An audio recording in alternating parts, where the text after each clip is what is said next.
Blueberries, Hira presents you. பாவரே Ishq இது ஆசை இல்லை தேவை. இன்னைக்கோட சீன், நான் அயோத்தியா இதை ஒத்துக்க போகிறதில்ல. இந்த விஷயத்துக்கு கிடையாது.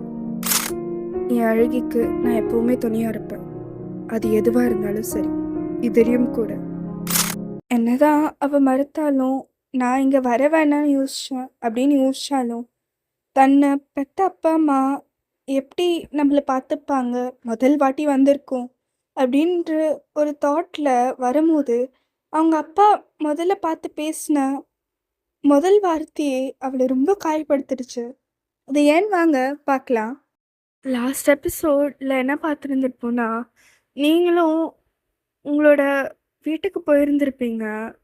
அந்த வீட்டில் இப்போ போன உடனே உங்கள் அம்மா நின்றுருந்துருப்பாங்க. அதோட உங்களை வீட்டுக்கு உள்ள வா அப்படின்னு சொல்லியிருப்பாங்க. அதோட நீங்களும் போயிருப்பீங்க. அதோடு தான் நான் நிறுத்தியிருந்தேன். சரி வாங்க அப்படியே கண்டினியூ பண்ணிக்கலாம். அதோட நீங்கள் உள்ளே போனதும் உங்களோட ஒரு ட்வின் சிஸ்டர், அது அவங்களோட பேர் பிராச்சி. பிராச்சி அவங்க வந்துட்டு, "ஹே, எப்படி நீ இருக்க? ம்?" அப்படின்னு கேட்ட உடனே, "உனக்காக தான் பிராச்சி நான் வந்தேனே. ம்?" அப்படின்னு சொல்லிட்டு நீங்கள் 2 பேரும் கை கோர்த்துட்டு அப்படியே போகிறீங்க. அதோட உங்களோட அம்மா அதை பார்த்துட்டு, "என் தப்பு தான். நான் இவரை விட்டுருக்கக்கூடாது. ஆனால் எதுவுமே கையில் இல்லை. என்னதான் இருந்தாலும் நான் 2ஆம் தாரம் தானே." அப்படின்னு சொல்லிட்டு அவங்க அமைதியாக அங்கேருந்து போயிடுறாங்க. உங்களோட அப்பாவுக்கு முதல்ல கல்யாணம் பண்ணி கொடுத்தவங்க அப்படியே அங்கேருந்து வராங்க உங்களை பார்த்துட்டு. "அயோத்தி, எப்படிம்மா இருக்க? ம்?" அப்படின்னு சொல்லிட்டு கேட்கும். நான் நல்லா இருக்கேம்மா." அப்படின்னு சொல்லிட்டு நீங்கள் அவங்களோட காலில் ஆசீர்வாதம் வாங்குறீங்க. அதோட ஆசீர்வாதம் வாங்கிட்ட உடனே, "ஆ, நான் அப்பாவை போய் அப்புறமா பார்க்குறேன். அப்பாவுக்கு நேரம் கிடைச்சிட்ட உடனே நான் அவரை போய் பார்க்குறேன். நேரம் கிடைச்சதுன்னு சொன்னாருங்கன்னா யார்கிட்டயாச்சும் சொல்லி அனுப்பி விடுங்க. நான் அது வரைக்கும் பிராச்சிக்கிட்ட பேசிகிட்ருக்கேன்."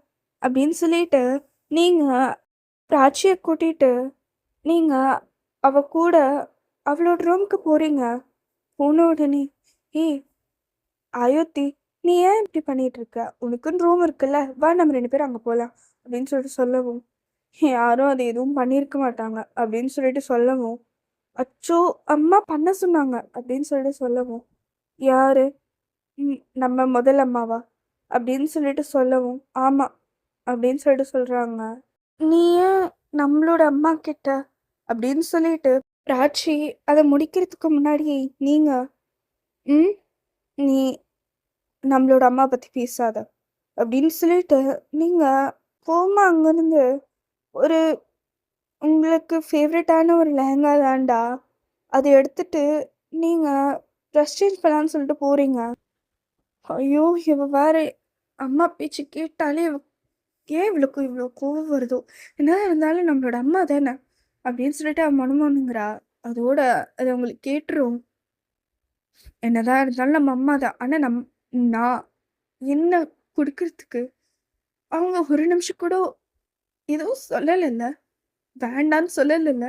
அம்மா மட்டும்தானே சொன்னாங்க, நம்ம முதல் அம்மா மட்டும்தான் சொன்னாங்க அப்படின்னு சொல்லிட்டு நீங்கள் ஒரு வாட்டி திரும்பி வெளியில் பார்த்துட்டு சொல்கிறீங்க. சொல்லிட்ட உடனே திருப்பி நீங்கள் அந்த குளிக்கிற ஏரியாவுக்கு போகிறீங்க. நீங்கள் அப்படியே ஒரு ட்ரெஸ் போட்டுட்டு வெளியில் வரீங்க. அது உங்கள் மேலே பார்க்கறதுக்கு ரொம்ப அழகாக இருக்குது. அதெல்லாம் பார்த்துட்ட உடனே, "ஏய் அயோத்தி, அப்படியே போகாதடி." அப்படின்னு சொல்லிட்டு காட்சி சொல்கிறேன். ஆக்சுவலாக நீங்கள் டோரண்ட போயிருப்பீங்க. அப்படியே நம்ம திறந்து போயிடலாம், போய் சாப்பிட்லான்னு சொல்லிட்டு. அதோட பிராச்சி அப்படி கூப்பிட்டதும் நீங்கள் திரும்பி பார்த்துட்டு, "அடியே பசிக்குதுடி, ரொம்ப நேரமாக சாப்பிடாம வந்தேன்." அப்படின்னு சொல்லிட்டு சொல்லவும், "சரி அதுக்குன்னு அப்பா முன்னாடி இப்படியா போவ?" அப்படின்னு சொல்லிட்டு கேட்கும். "அப்பான்னு அவரை கூப்பிடாது, எனக்கு ரொம்ப கோபமாக வருது." அப்படின்னு சொல்லிட்டு சொல்லவும், "ஐயோ, என்னதான் இருந்தாலும் அவர் நம்மளோட அப்பாடி, புரிஞ்சுக்கொடி." அப்படின்னு சொல்லிட்டு காட்சி சொல்கிறா. "சரி வந்து தொலைகிறேன்."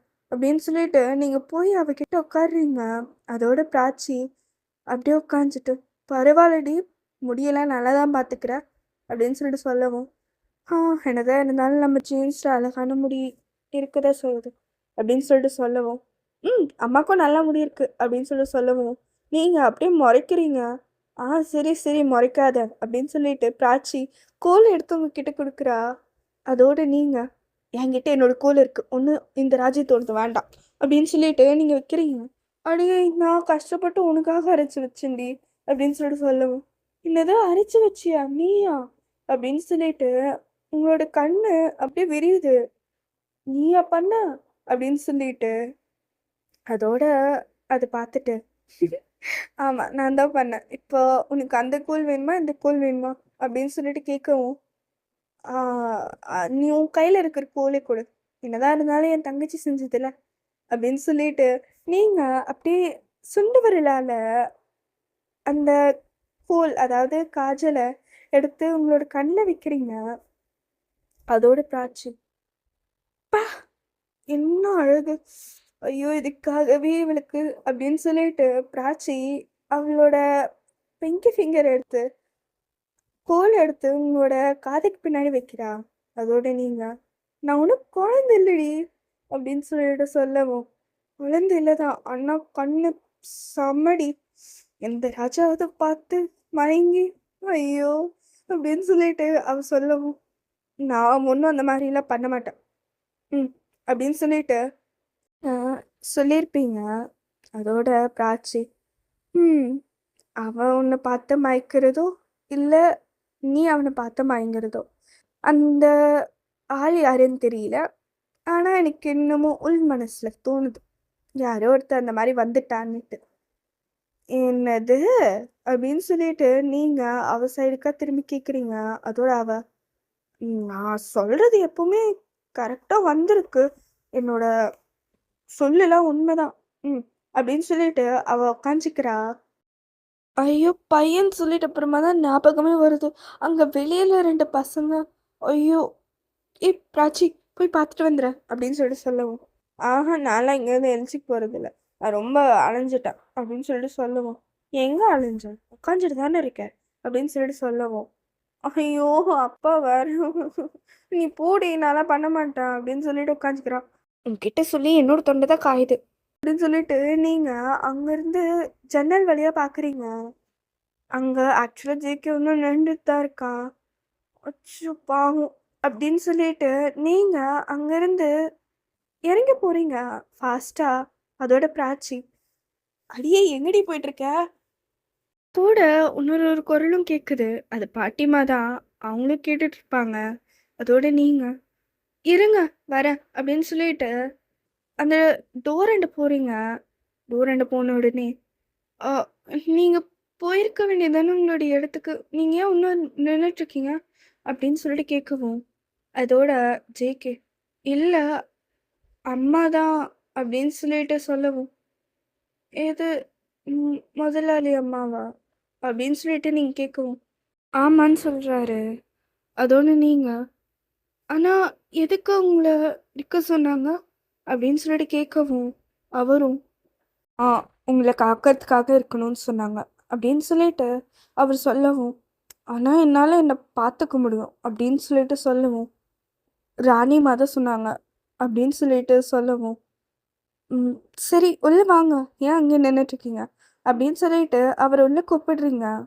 அம்மாவும் இதை பார்த்துட்டு, ஓ இந்த பையனியா, ஆமாம் ஆமாம் இவனை தான் சொன்னாங்க அப்படின்னு சொல்லிட்டு அவங்க சொல்கிறாங்க. ஏன் பாட்டிமா இது முன்னாடி சொல்லியிருக்க வேண்டியது தானே, பாவம் அவன் முன்னாடியிலேருந்தே ரொம்ப நேரமாக நின்றுட்டு இருந்திருக்காங்க அப்படின்னு சொல்லிட்டு சொல்லவும், பரவாயில்ல அப்படின்னு சொல்லிட்டு அவங்க உட்காரத்துக்கு போகிறாங்க. அதோட ஜேகே அப்படி நிற்கிறான்.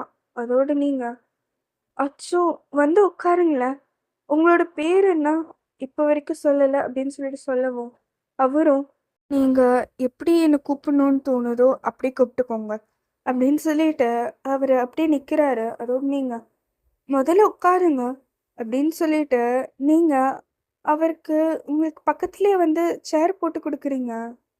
அதோட அவர் ஐயோ இது எப்படிம்மா நல்லா அப்படி உட்கார முடியாது அப்படின்னு சொல்லிட்டு அவர் அப்படியே நிற்கிறாரு. அதோட நீங்கள் அப்படிலாம் எதுவும் கிடையாது, நான் எல்லாரும் சரி சமமாக தான் பார்க்குறேன், நீங்களும் ஒரு மனுஷன்தான் நானும் ஒரு மனுஷி தான், உட்காருங்க அப்படின்னு சொல்லிட்டு அவரை நீங்கள் உட்கார வைக்கிறீங்க. இதோட இது உங்களோட அப்பா பார்த்துடுறாரு. அதோடு உங்களை பார்த்துட்டு எப்படி நீ ஒரு பையனோட கை தொடலாம் அப்படின்னு சொல்லிட்டு சொல்லவும், நீங்க தானே அவரை காக்கிறதுக்காக வச்சிருக்கீங்க அப்படின்னு சொல்லிட்டு சொல்லவும், அங்கிருந்து உங்களோட அப்பா பக்கத்துல அந்த ராணி வராங்க. ராணின்றது உங்களுக்கு உங்களோட அம்மாக்கு முன்னாடி கல்யாணம் ஆனவங்க. அவங்களுக்கும் உங்களோட அப்பா கூட தான் கல்யாணம் ஆயிருக்கும். அவங்க அவங்களோட பேரு வைதேகி அப்படின்னு வச்சுக்கலாம். அதனால அவங்க அங்க வந்துட்ட உடனே அவரோட கைய புடிச்சுட்டு, "நான் தான் சொன்னேன்" அப்படின்னு சொல்லிட்டு சொல்லவும், அவரு, "ஏன் இவளுக்காகலாம் ஏன் பண்ணிட்டு இருக்கியா? இதெல்லாம் அவளுக்கு தேவையில்ல" அப்படின்னு சொல்லிட்டு உங்களோட அப்பா சொல்றாரு. அதோட நீங்க, "அப்பா என்னதான் இருந்தாலும்" அப்படின்னு சொல்லிட்டு நீங்க சொல்லவும், அவரு நடுவுல உங்கள பேச விடாம அவர் சொல்றாரு, "நீ தான் அந்த ராஜ்யத்தோட பொண்ணு இல்லையா? இங்க ஏன் வந்திருக்க?" அப்படின்னு சொல்லிட்டு சொல்லவும், "நான் என்னோட தங்கச்சிய பார்க்க தான் வந்திருக்கேன்" அப்படின்னு சொல்லிட்டு சொல்லவும், உங்களோட அப்பா, "ஹ! உன்னோட தங்கச்சி. இந்த ராஜ்யத்தோடவே உனக்கு சம்மந்தம் இல்ல" அப்படின்னு சொல்லிட்டு சொல்லவும், அப்புறம் "பாட்டிமா" அப்படின்னு சொல்லிட்டு நீங்க பாட்டிமா கிட்ட பார்க்குறீங்க. பாட்டிமாவும், "ராஜா நீ அந்த மாதிரிலாம் பண்ணக்கூடாது" அப்படின்னு சொல்லிட்டு அவங்க சொல்றாங்க. ஆக்சுவலா அவங்க தான் உங்களோட அப்பாவ சின்ன வயசுலேருந்து பார்த்துருந்துருப்பாங்க. அவருக்கு யாருமே இல்லாதபோது பாட்டிமா தான் சப்போர்ட்டா இருந்திருப்பாங்க. அதனால அவர் எப்பவுமே பாட்டிமாவோட பேச்சு கேட்பாரு. அதோட இந்த மாரி சொல்லவும், "அம்மா அவ என்னதான் இருந்தாலும்" அப்படின்னு சொல்லிட்டு சொல்லவும், பாட்டிமா, "குடுத்தது நீ. அவள குடுத்தது நீ. அதனால அவள இந்த மாரி பண்ணக்கூடாதுல்ல. என்னதான் இருந்தாலும் அவ உன்னோட பொண்ணு" அப்படின்னு சொல்லிட்டு சொல்லவும், "பொண்ணு தானே! ஒரு நாள் நம்மளோட வீட்ட விட்டு போணும் தானே!" அப்படின்னு சொல்லிட்டு சொல்லவும், நீங்க ஒரு நிமிஷம் இதே வார்த்தை அப்பாஜான் பாஜி கிட்ட சொல்றது ஞாபகப்படுத்தி பார்க்குறீங்க. அதோட உங்களோட மைண்ட் வாய்ஸ், அப்பாஜான் பாஜிக்கு சொன்னாரு. எனக்கும் தான் சேர்த்து சொன்னாரு. புரிஞ்சுச்சு. அப்ப அவ்வளோ வலிக்கலையே. ஆனா இப்போ அப்பா அது சொல்றது ஏன் உனக்கு இப்படி வலிக்குது ஆயத்தி? ஆ? அப்படின்னு சொல்லிட்டு நீங்க உங்களே கேள்வி கேட்குறீங்க. உங்களோட கண்ணில் முதல் வாட்டி கண்ணீர் அப்படியே தேங்குது. அதோட நீங்க எந்திரிச்சு போறீங்க. அப்படியே பாட்டிமாவும், "ஆயுத்தி" அப்படின்னு சொல்லிட்டு கூப்பிடுவோம். நீங்க திரும்பி பார்க்காம கூட அப்படியே போயிட்டே இருக்கீங்க. ஜேகேவும் அப்படியே உங்க பின்னாடியே வரான். அ அப்படியே டோர சாத்தலான்னும்போது ஜேகே பின்னாடி வர்றது ஞாபகம் வருது. அதோட நீங்க, "நீங்க வெளியில இருங்க" அப்படின்னு சொல்லிட்டு சொல்லவும், "என் பேரு ஜேகே. நீங்க என்ன ஜேகேன்னு கூப்பிட்டுக்கோங்க. நான் வெளியிலே தான் இருக்கேன். என்ன பிரச்சனையா இருந்தாலும், இல்ல உங்களுக்கு மனசு ரொம்ப கஷ்டமா இருக்குன்னு நெனைக்கிறேன். உங்களுக்கு அப்படி தோணுதுனாலும், நீங்க மனச விட்டு என்கிட்ட பேசலாம்." அப்படின்னு சொல்லவும், நீங்க அவர "சரி உள்ள வாங்க" அப்படின்னு சொல்லிட்டு கூப்ட்டுருந்துருப்பீங்க. அ கூப்ட்டதும் ஜேகேவும் நிக்கிறான் அப்படியே. நீங்க "உட்காருங்க" அப்படின்னு சொல்லிட்டு அங்க ஒரு சேர் மாரி இருந்திருக்கும். அது மேல உட்கார்றாரு. "ஜேகே என்ன பொண்ணா பொறக்கறது ஏதாவது தப்பா? ஏதாவது சாபம் ஏதாவது அந்த மாரி இருக்கா? அதனால பொண்ணா பிறக்குறாங்களா? ஏன் இப்படி சொல்றாங்கன்னு எனக்கு புரியல. பொண்ணால பண்ணாத இருக்கிற விஷயம் கிடையவே கிடையாது. இருந்தாலும் இவங்க ஏன் இப்படி பேசுறாங்க? அப்படின்னு சொல்லிட்டு நீங்க கேட்கவும், ஜேகேவும், "ஸோ நீங்க ஏன் இப்படி பேசிட்டு இருக்கீங்க?" அப்படின்னு சொல்லிட்டு அவரு சொல்லி முடிக்கிறாங்கல்லையுமே, நீங்க ஐயோ! நீங்க என்ன நீங்கன்னு கூப்பிடாதீங்க. ஐயத்தினே கூப்பிடுங்க. அப்படின்னு சொல்லிட்டு சொல்லவும், அவரு, ஆனா நீங்க அப்படின்னு சொல்லிட்டு திருப்பியும் சொல்றாங்களையும் நீங்க நிறுத்திட்டு, என்ன ஆயத்தினே கூப்பிடுங்க. அப்படின்னு சொல்லிட்டு சொல்றாங்க. அதோட அவரும், சரி ஆயத்தி. அப்படின்னு சொல்லிட்டு அவரு உங்கள கேட்க ஆரம்பிக்கிறாரு. ஜேகே நம்ப நாளைக்கு நாளைக்கு கூட வேண்டாம். இன்னைக்கு மத்தியானமாவே கிளம்பிடுவோம். அப்படின்னு சொல்லிட்டு சொல்லவும், ஆனா ஆயத்தி இருட்டிடுமே அப்படின்னு சொல்லிட்டு சொல்லவும், ஒரு 2 மணி நேரம் தானா? சமாளிச்சிடலாம்ல. உனக்கு ஓகே தானா? அப்படின்னு சொல்லிட்டு கேட்கவும், ஆ எனக்கு ஓகே ஆயத்தி அப்படின்னு சொல்லிட்டு சொல்றாரு. அதோட நீங்க, நான் இப்போவே எல்லாமே கிளம்புறதுக்கு ரெடி ஆகுறேன் அப்படின்னு சொல்லிட்டு சொல்லவும் ஜேகேவும், ஆனால் நீங்கள் ஒழுங்காக கூட சாப்பிடலையே அப்படின்னு சொல்லிட்டு சொல்லவும், சாப்பிட்டா என்ன சாப்பிட்ட கட்டிக்கினேன், இவங்களுக்கு ஒரு பிரச்சனையும் இருக்க போகிறது இல்லை. இவங்க இவங்க எனக்கு அப்பா அம்மா எப்படி ஆனாங்கன்னே தெரியல அப்படின்னு சொல்லிட்டு நீங்கள் அப்படி இது சொல்லும் போது உங்க மனசு அவ்வளோ வலிக்குது. இருந்தாலும் சொல்றீங்க. அது ஜேகேக்கு புரிஞ்சிடுது. அதோட அவரு, அச்சோ! அப்படிலாம் யோசிக்காதீங்க. ம். நான் இருக்கேன்ல. நான் உங்கள காப்பாத்துறதுக்காக தான் இருந்திருக்கேன். இப்பவும் இருக்க தான் இருக்கேன். அதனால அம்மாவும் உங்களுக்கு எதுவும் சொல்லலைல்ல. அப்படின்னு சொல்லிட்டு சொல்றாங்களையுமே, டோராண்ட யாரோ தட்டுறாங்க. வேற யாருமே இல்ல. ராணி தான். அவங்க வந்துட்டு உங்களோட கதவ தட்டின உடனே நீங்களும் திறக்கிறீங்க. அ அம்மா அப்படின்னு சொல்லிட்டு சொல்லவும், "ஆயத்திம்மா எங்க போறேன்ற?" அப்படின்னு சொல்லிட்டு சொல்லவும், "அ ஐயோ! ம்மா நான்" அப்படின்னு சொல்லிட்டு சொல்றாங்களையும், அவங்க, "நீ இன்னைக்கு இங்க தான் இருக்க" அப்படின்னு சொல்லிட்டு அவங்க சொல்றாங்க. "என்ன மன்னிச்சிடுங்கம்மா. ஆனா நானும் அங்க கிளம்பி தான் ஆகணும். கல்யாணம் வேற அங்க" அப்படின்னு சொல்லிட்டு சொல்லவும், "என்ன ராஷாக்கு கல்யாணமா?" அப்படின்னு சொல்லிட்டு சொல்லவும், "ஆமா. அங்க அவளுக்கு கல்யாணம் தான்." "அப்போ இன்னும் ஒரு 6 மாசத்துல நீங்க வந்து தானே ஆகணும்." அப்படின்னு சொல்லிட்டு சொல்லவும், "ஆனா எனக்கு இங்க வர்றதுக்கே விருப்பம் இல்லம்மா." அப்படின்னு சொல்லிட்டு சொல்லவும், "ஏன் உனக்கு பிராச்சியும் இன்னியும் பார்க்கணும்னு தோணலையா?" அப்படின்னு சொல்லிட்டு கேட்கவும், அம்மா அப்படிலாம் இல்ல. ஆனா இங்க வந்தாலே எனக்கு மனசு கேட்கல." அப்படின்னு சொல்லிட்டு சொல்லவும், ஐயோ! உங்க அப்பா பத்தி யோசிக்காத அப்படின்னு சொல்லிட்டு சொல்லவும், "ஹம், நானும் அவர பேசுற வார்த்தைங்க கண்டுக்கக்கூடாதுன்னு தான் நெனச்சேன். ஆனா ரொம்ப கஷ்டமா இருக்கு. வேண்டாமே. ஏன்?" அப்படின்னு சொல்லிட்டு உங்களுக்கு கண்ணு திருப்பி கலங்குது. அதோட அம்மாவும் உங்கள அப்படியே ஹக் பண்ணிக்கிறாங்க. "உன்னோட இஷ்டம்மா. ம். ஆனா எப்பவுமே நான் இருக்கேன். என்ன? ஜேகே இவள நீ தான் பார்த்துக்கணும்." அப்படின்னு சொல்லிட்டு சொல்லவும், ஆனா அவன அங்க விடமாட்டாங்க அப்படின்னு சொல்லிட்டு சொல்லவும், ம் குவார்டர்ஸ்ல இருப்பான்ல அப்படின்னு சொல்லிட்டு சொல்றாங்க. அதோட நான் பேசி பார்க்குறேன். அப்படின்னு சொல்லிட்டு நீங்க சொல்லவும், அதே எனக்கு சந்தோஷம் ஆயுத்தி அப்படின்னு சொல்லிட்டு சொல்லவும், ஆ சரிம்மா அப்ப நான் புறப்படுறேன் அப்படின்னு சொல்லிட்டு எல்லாத்தையும் எடுத்துக்கிறீங்க. ராட்சி அப்படியே உங்ககிட்ட ஓடி வரா. "ஏன் அயோத்தி? இன்னும் கொஞ்ச நேரம் இருந்தா என்ன? ஆ?"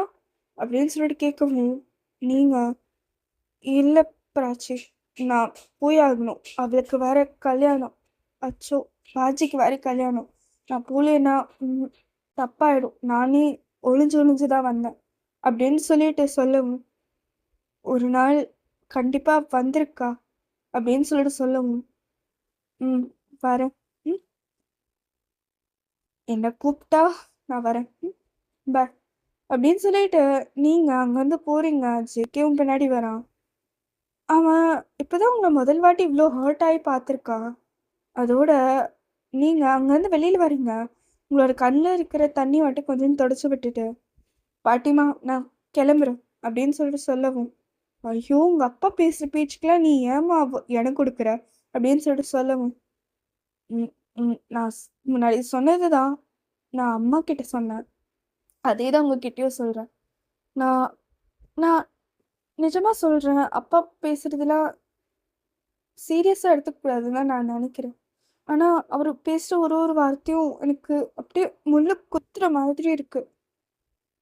அதோட என்னால இது அப்படிலாம் பண்ண முடியாது. வேண்டாமே. ம். நான் போறேன்." அப்படின்னு சொல்லிட்டு நீங்க அங்கருந்து கெளம்பிடுறீங்க. நீங்க உங்களோட குதிரைய எடுத்துட்டு கெளம்பிட்டு போறீங்க. 2 மணி நேரம் கழிச்சு ரொம்ப இருட்டாயிடுது. அதோட நீங்க, "ஐயோ! இந்த பாதையால வந்தாலே லேட் ஆகுமே!" அப்படின்னு சொல்லிட்டு நீங்க ஹாஃப் அ அந்த ஜர்னிக்குள்ளேயே நிறுத்திடுறீங்க. ஜேகே உங்கள பார்க்குறான். "நீங்க ரெஸ்ட் எடுக்க விரும்புறீங்களா?" அப்படின்னு சொல்லிட்டு கேட்கவும், "ஆயுத்தினி கூப்பிடு" அப்படின்னு சொல்லிட்டு திருப்பி சொல்லுங்க. ம் ஆயுத்தி கொஞ்சம் பெரிய பேரா இருக்கு. நான் உங்கள வேணா சின்னதா அழகே அப்படின்னு கூப்பிட்டுக்கட்டுமா? அப்படின்னு சொல்லிட்டு கேட்கவும், நீங்கள் ஒரு நிமிஷம் அவரை பார்க்குறீங்க. என்னையா அப்படின்னு சொல்லிட்டு நீங்கள் கேட்குறீங்க. அதோட அவர், ஆமாம் அழகி அழகாக தானே இருக்கு அப்படின்னு சொல்லிட்டு கேட்கவும், நல்லா தான் இருக்கு கூப்பிட்டுக்கோங்க அப்படின்னு சொல்லிட்டு நீங்கள் 2 பேரும் ஒரு சின்ன டென்ட் மாதிரி பண்ணிட்டு அங்கே ரெஸ்ட் எடுத்துக்கிறீங்க. சரிடா, இதோட நான் இந்த எபிசோட் முடிச்சுக்கிறேன். நெக்ஸ்ட் எபிசோட் சீக்கிரமாக வந்துடும் அப்படின்னு நான் நம்புகிறேன். எனக்கு தெரியல, நான் ட்ரை தான் பண்ணிகிட்ருக்கேன். ஆனால் இது ரெக்கார்ட் பண்ணுறதே கஷ்டமாக இருக்குது. தெரியும், லாஸ்ட் எபிசோட்லேயும் இதே தான் சொன்னேன். என்ன மன்னிச்சிடுங்கடா. Love you blueberries. பாய்.